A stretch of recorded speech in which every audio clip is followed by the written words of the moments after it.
प्यारे बच्चों, Newton's law motion topic का लास्ट कॉन्सेप्ट चल रहा है, जिसमें motion of bodies on the पुली हम लोग स्टार्ट किए थे, जिसमें केस फर्स्ट की स्टडी हम लोग कर चुके हैं। फर्स्ट नंबर केस की पुली हम लोग पढ़ चुके हैं, जिसमें फिक्स पुली होता था, उसमें दो ब्लॉक सस्पेंड होते थे, एक ब्लॉक का मास कम, एक ब्लॉक का मास ज़्यादा, तो एक नीचे जाता था, एक ऊपर जाता था, जिसमें स्ट्रिंग स्लिप करता है। याद रखना, पुली रोटेट नहीं करता है, स्प्रिंग स्लिप करता है। जिसमें जो कॉमन एक्सेलरेशन था दोनों ब्लॉक का, वो तक क्या था, m1 - m2 upon m1 + m2 into g। मतलब एक्सेलरेशन याद रखने का ये तरीका है केस नंबर फर्स्ट में दोनों मास का डिफरेंस अपॉन दोनों मास का सम इंटू g। फिर टेंशन था 2m1 m2 upon m1 + m2 into g। पुली पे फोर्स टेंशन का डबल। केस नंबर सेकंड भी सिंपल ही केस है, और केस नंबर सेकंड के लिए डायग्राम बनाते हैं।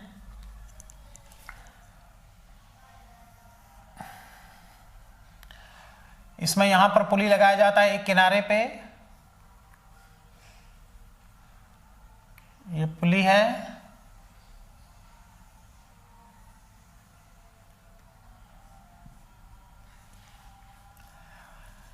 और बेटा ब्लॉक यहां पर होता है। एक खास बात देखो कि इसमें जो ब्लॉक है, एक ब्लॉक यहां पर हॉरिजॉन्टल सरफेस पे रखा रहेगा और दूसरा ब्लॉक सस्पेंड रहेगा। इधर देखो, स्ट्रिंग से सस्पेंड रहेगा, मासलेस पुली, मासलेस स्ट्रिंग। दूसरा ब्लॉक इधर सस्पेंडेड है, एक ब्लॉक सस्पेंडेड है, दूसरा ब्लॉक स्मूथ सरफेस पे रखा गया है। केस फर्स्ट में क्या होता था, दोनों ब्लॉक सस्पेंडेड रहते थे। इसमें एक हॉरिजॉन्टल स्मूथ सरफेस रखा रहता है, देख लो, ये स्मूथ सरफेस पे से रखा है और यहां सस्पेंडेड है। ये मास m1 है और ये मास m2 है। अब देखो, यहां ये नहीं देखना है कि कौन सा मास कम है, कौन सा मास ज्यादा है। ऐसा नहीं है कि ये मास ज्यादा होगा तभी ये चलेगा, क्योंकि ये किस सरफेस पे रखा है, स्मूथ सरफेस पे। इसलिए अगर ये 5 kg है, ये 10 kg है, तभी भी ये नीचे चलेगा। ये 10 kg है, 5 kg है, तभी भी ये चलेगा। दोनों का मास यहां तक इक्वल हो तभी भी ये चलेगा। दोनों कंडीशन मूव करेगा।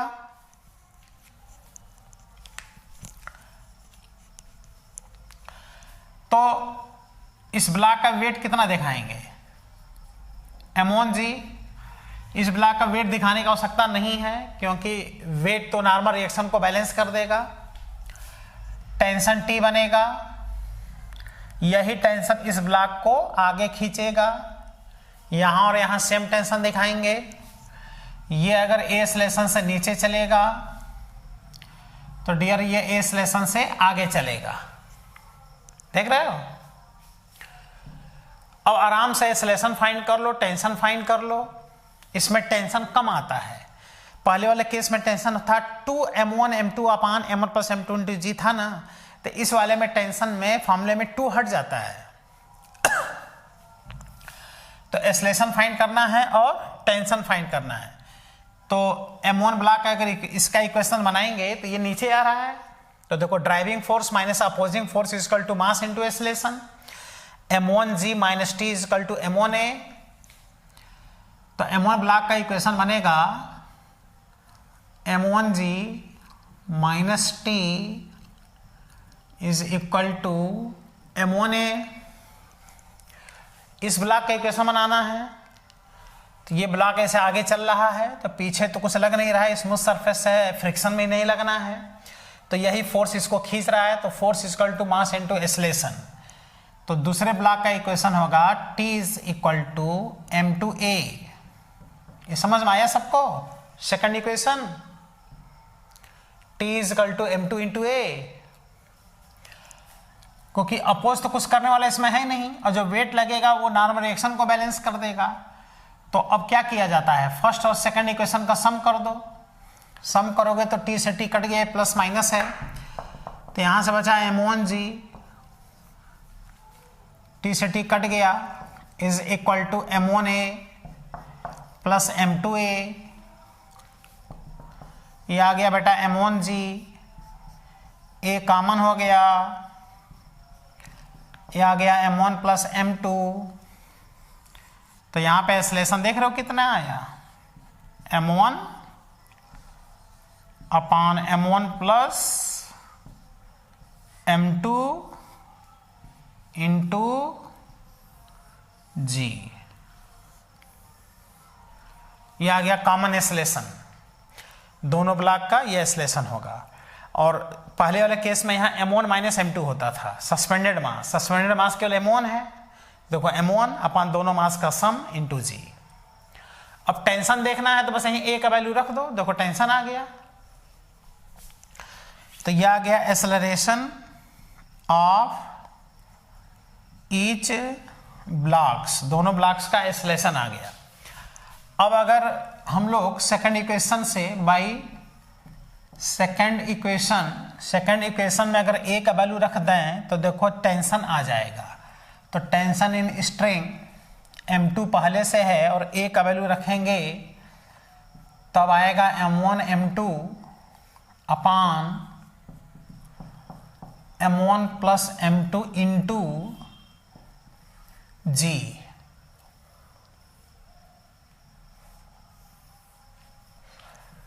ये आ गया tension in string in both side, दोनों तरफ, बोथ साइड। तो पहले केस से सेकंड केस में टेंशन देख लो, इसमें टेंशन कम है, पहले केस में टेंशन ज्यादा था, इसमें टेंशन कम है, 2 हट गया, यानी बस 2 हटा दो पहले केस वाले में से, तो यहां देखो टेंशन आ जाता है यहां का। अब पुली पे अगर फोर्स देखना है, देखो फोर्स ऑन द पुली, तो इस पुली का एबीडी बना लो, पुली का फ्री बॉडी डायग्राम, यहीं पे पुली पिवोटेड है, इसको ऐसे फ्री कर दो या इतना। अब बस वही हमने क्या बताया था, पुली पे फोर्स देखना है तो टेंशन के डायरेक्शन को पलट दो, जो टेंशन ऐसे ऐसे दिखाए हो इसके लिए टेंशन इसको नीचे दबाएगा, और ये जो टेंशन इधर है पुली को इधर ये खींचेगा, बस टेंशन के डायरेक्शन को पलट देना है पुली पे फोर्स देखना है। तो अब तुम देखो तो ये T और ये T 90 डिग्री पर है, तो इसका रिजल्टेंट देखो इधर बनेगा और ये बन जाएगा R इक्वल टू F। तो पुली पे force F equal to R, pulley पे force F equal to normal reaction, और ये T है, दोनों 90 डिग्री पर हैं, तो 90 डिग्री पर रिजल्टेंट सबको पता है कि √T² प्लस T² होगा, √T² प्लस T² मतलब T√2 हो जाएगा, तो आ जाएगा बेटा T√2, और T का वैल्यू वहां पर है देख लो, तो हो जाएगा √2 m1 m2 अपान m1 प्लस m2 इंटू जी।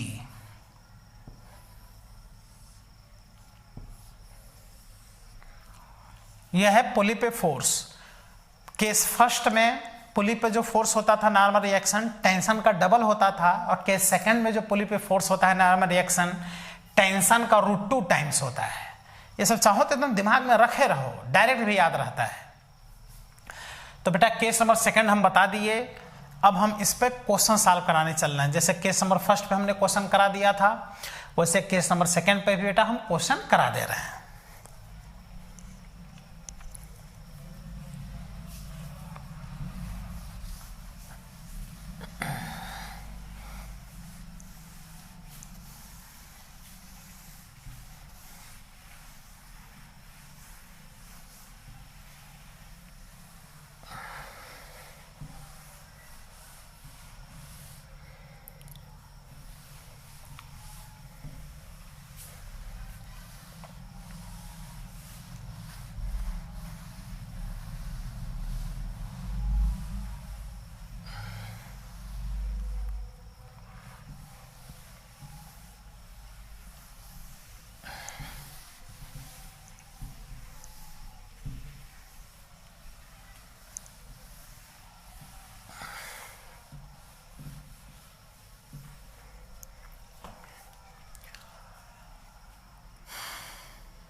केस नंबर सेकंड पे क्वेश्चन, ये एक स्मूथ सरफेस है, यहां पे एक पुली है, देख रहे हो, और एक ब्लॉक यहां पर है,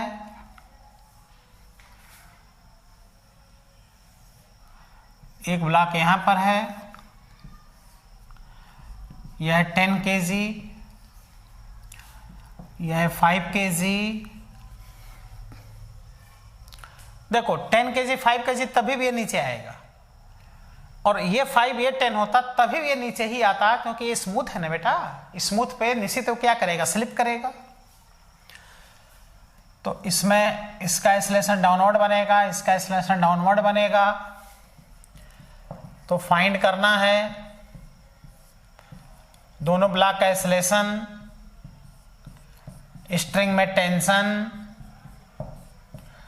और पुली पे फोर्स, पुली पे फोर्स भी फाइंड करना है। तो एक्सेलरेशन कैसे आएगा, सस्पेंडेड मास, देखो प्रोसेस से भी कर सकते हो, प्रोसेस करना है तो फटाफट इक्वेशन बना लो। और इस तरह से क्या कहोगे, सस्पेंडेड मास अपान दोनों मास का सम,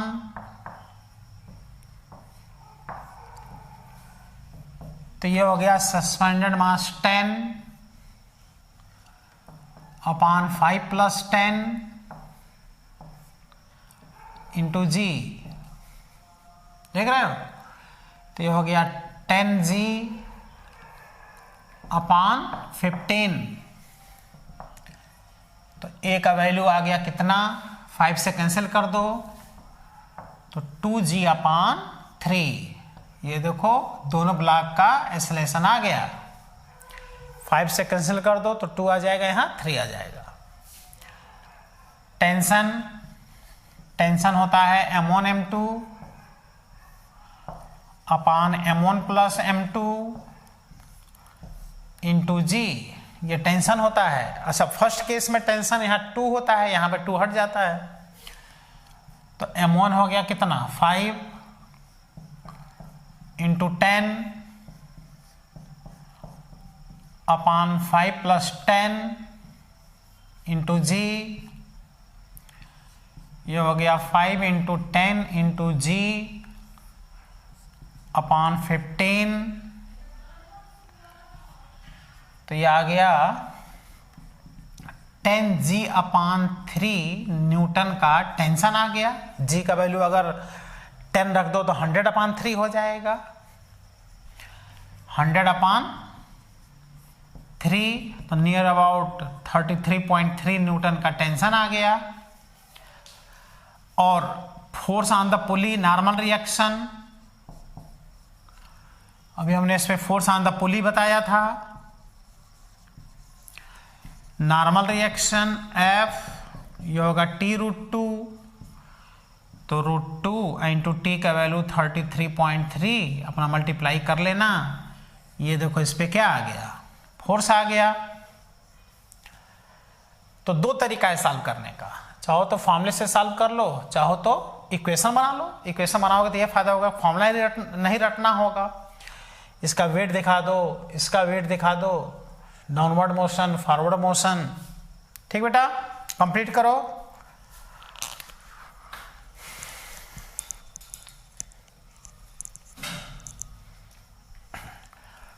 कंप्लीट करो इसको।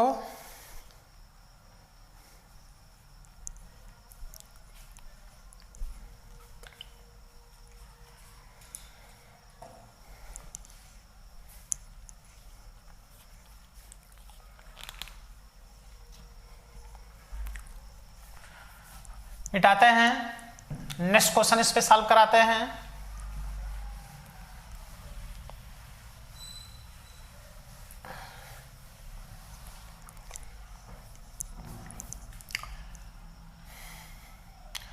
ये एक स्मूथ सरफेस है, एक पुली यहां लगा है,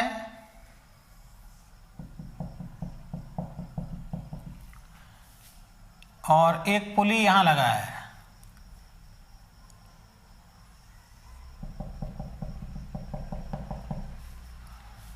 ये स्ट्रिंग इससे पास है,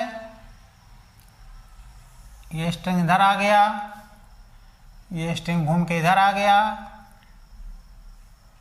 एक ब्लॉक यहाँ है और एक ब्लॉक यहाँ है। यह है 2 kg का ब्लॉक, ये भी है 2 kg का ब्लॉक। ये सरफेस कैसा है? स्मूथ। तो देख रहे हो, ये भी 2 kg, ये भी 2 kg। सीधे यहां रख देते चाहे घुमा कर रख दो, एक ही बात हुआ। फिर भी ऐसा नहीं कि इक्विलिब्रियम रेस्ट में पड़ा रहेगा, ये निश्चित है, ये इधर जाएगा, ये आगे बढ़ेगा, निश्चित है। तो वही फाइंड करना है, टेंशन फाइंड करना है और एक्सेलेरेशन फाइंड करना है। स्ट्रिंग में कितना टेंशन डेवलप होगा और इनका क्या एक्सेलेरेशन होगा। ठीक बेटा। और जिसको नहीं आइडिया होगा वो कहेगा ये भी 2 kg, ये भी 2 kg, मूव कहां करेगा? अरे बिल्कुल मूव करेगा, क्योंकि इसका वेट नीचे काम करेगा, यहाँ टेंशन काम करेगा, ये टेंशन घूम के यहाँ करके ब्लॉक को आगे खींचेगा, सरफेस स्मूथ है।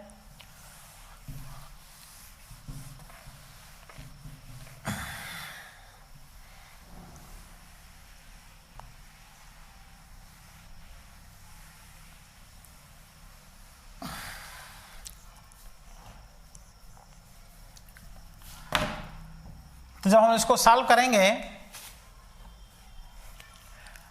तो देख रहे हो, या तो फॉर्मूले से सॉल्व करो या तो प्रोसेस से। प्रोसेस करो, इसका वेट 2g, टेंशन t, ये टेंशन घूम के यहाँ आएगा, इस ब्लॉक को आगे खींचेगा। अगर इसका एक्सेलेरेशन a बनेगा, निश्चित है नीचे आएगा क्योंकि स्मूथ सरफेस पर रखा है, तो ये भी आगे चलेगा a एक्सेलेरेशन से, ये इधर चलेगा, ये नीचे आएगा। बोलो। तो इसका इक्वेशन बनाओगे तो कहोगे 2g minus T is equal to mass into acceleration.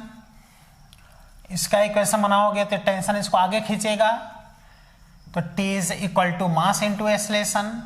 देख लो, फर्स्ट और सेकंड का सम कर दो, t से t कट गया, बचा 2g is equal to 4a।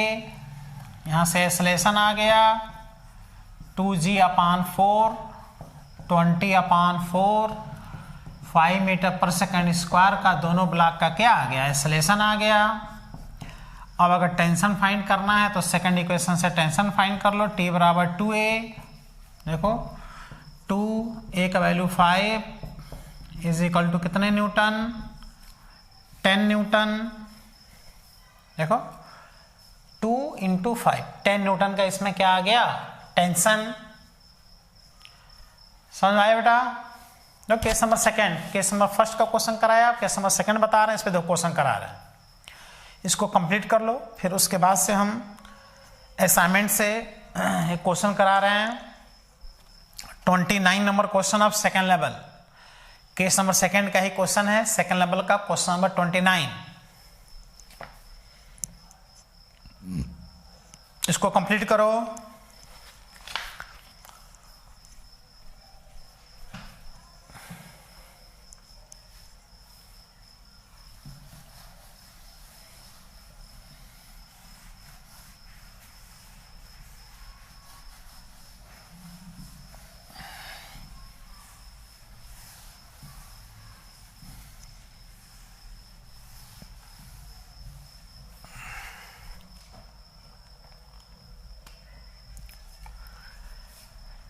Twenty 29 number question of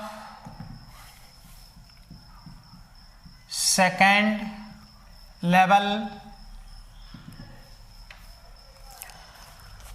देख रहे हो, ये एक स्मूथ सरफेस है, इस पे एक इंक्लाइन प्लेन ऐसे रखा है और यहां पर पुली अटैच है। ये अटैच है पुली, ये, और इसको ऐसे कनेक्ट करके एक ब्लॉक सस्पेंड कर दिया है। मतलब कुल मिला के ये जो इंक्लाइन प्लेन है ये एक ब्लॉक के ही जैसे एक ब्लॉक रखा रहता था वैसे इंक्लाइन प्लेन इस पर रखा है। जब इसे चलेगा तो पूरा इंक्लाइन प्लेन आगे बढ़ेगा। ये इंक्लाइन प्लेन है, स्मूथ सरफेस पर आगे बढ़ेगा, ये एंगल थीटा है, ये ब्लॉक एम है और ये ब्लॉक एम डैश है, और इस पर एक ब्लॉक रख दिया है स्मॉल एम मास का, ये नीचे इसे स्लाइड कर रहा है। ठीक है, तो पूछ रहे हैं कि इसमें find the value of mass m, capital M का कितना वैल्यू हो जिससे कि the smaller block from slipping over the इतना ट्रेंगुलर ब्लॉक, कह रहा है कि इस ट्रेंगुलर ब्लॉक पर इसका क्या मास हो कि इस ट्रेंगुलर ब्लॉक पर ये ब्लॉक स्लाइड ना करे। ये क्वेश्चन है, समझाते हैं एकदम सिंपल। कुछ सूडो फोर्स का कॉन्सेप्ट पढ़े थे, वही कॉन्सेप्ट यहां डायरेक्ट लगा दो।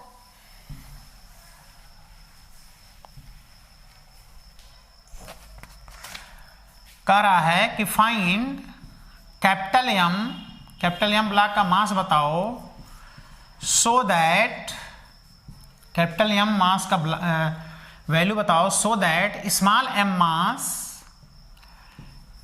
डज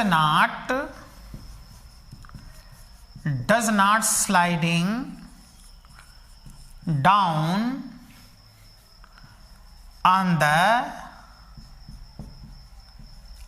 inclined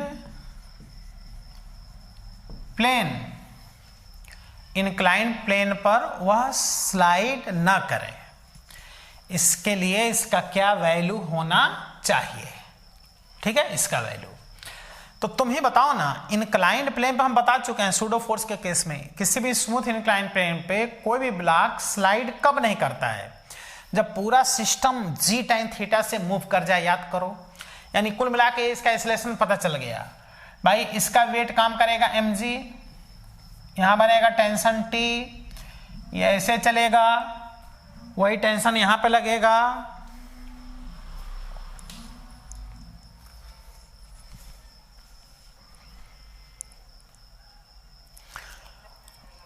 हम क्लास में अभी बात करते हैं।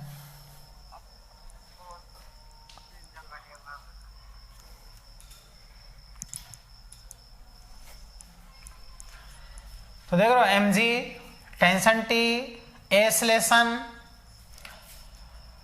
ये टेंशन यहां बनेगा, ये एक्सेलरेशन इधर बनेगा, और अब एक्सेलरेशन फाइंड करने की आवश्यकता नहीं है। क्या आवश्यकता है एक्सेलरेशन फाइंड करने का? भाई जब पता है कि ये जी tan थीटा से चलेगा तभी ये इस पे स्लाइड नहीं करेगा, नहीं तो स्लाइड कर जाएगा। क्वेश्चन में कह रहा है कि स्लाइड ना करे, तो एज इक्वल टू कितना पता चल गया? जी tan थीटा। ये समझ आ रहा है सबको? अरे बता चुके हैं जी tan थीटा वाला कॉन्सेप्ट, पेज पलट के देख लो। तो बना लो इसका equation, mg minus T equal to m into a. इसका इक्वेशन बनाओगे तो इस सिस्टम को ये खींच रहा है, तो t इजकल टू इस पूरे को खींच रहा है, तो दोनों मास ऐड कर दो, m dash plus m into a. इसका मास बताना है, कैपिटल M का वैल्यू देख लो, सॉल्व कर लो। फर्स्ट और सेकंड का सम कर दो, t से t कट गया, बच गया यहाँ mg, t से t कट गया, a कॉमन हो गया, या रहने दो ऐसे ही, ये हो गया ma plus m dash plus m into a. इसको इधर लेते आओ, तो m common, g minus a equal to m dash plus m into a. इसका वैल्यू पूछ रहा है, इसका वैल्यू पूछ रहा है कैपिटल M का, तो capital M is equal to m dash plus m upon g minus a into a. देख रहे हो, m इज इक्वल टू इतना अपान g माइनस ए, तो m is equal to m dash plus m, अब क्या करो, a से numerator और डिनोमिनेटर में डिवाइड कर दो, तो ऊपर डिवाइड करोगे तो a कट गया और नीचे डिवाइड करोगे तो g अपान a माइनस 1 आ गया। बोलो, ये आ गया m dash plus m upon g upon a का वैल्यू यहां रख दो g tan theta minus 1, g से g भी कट गया, यह आ गया m डैश प्लस m और 1 अपान tan theta is cot theta minus 1। तो इस तरह से कैपिटल M का वैल्यू आ गया m dash plus m upon cot theta minus 1। Answer मिला लेना, यहाँ ऑप्शन नहीं दिया है, लास्ट में आंसर दिया है, वहां मिला लेना। देखो आंसर ये दिया है m is equal to m dash plus m upon cot theta minus 1। मतलब जब ये ब्लॉक का मास जब इतना होगा तो पूरा सिस्टम g tan थीटा से चलेगा। g tan थीटा हमने डायरेक्ट यूज कर लिया, पढ़ चुके हैं। ऐसे कंडीशन में जब ये मूव करेगा तो इस पर सूडो लग जाएगा और इस इंक्लाइन प्लेन पे ये ब्लॉक स्लाइड नहीं करेगा। तो देख रहे हो, अभी अब सूडो नहीं लगाया हमने, सीधे जी tan थीटा वाले कॉन्सेप्ट को हमने यूज कर लिया।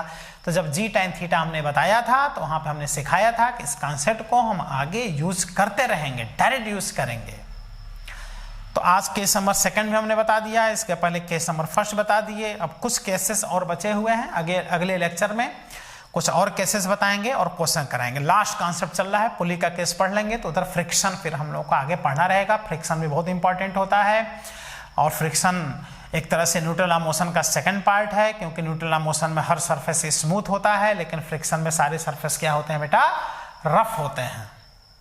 ठीक है, तो अगले टर्न पर और केस बता के क्वेश्चन सॉल्व कराएंगे। Thank you.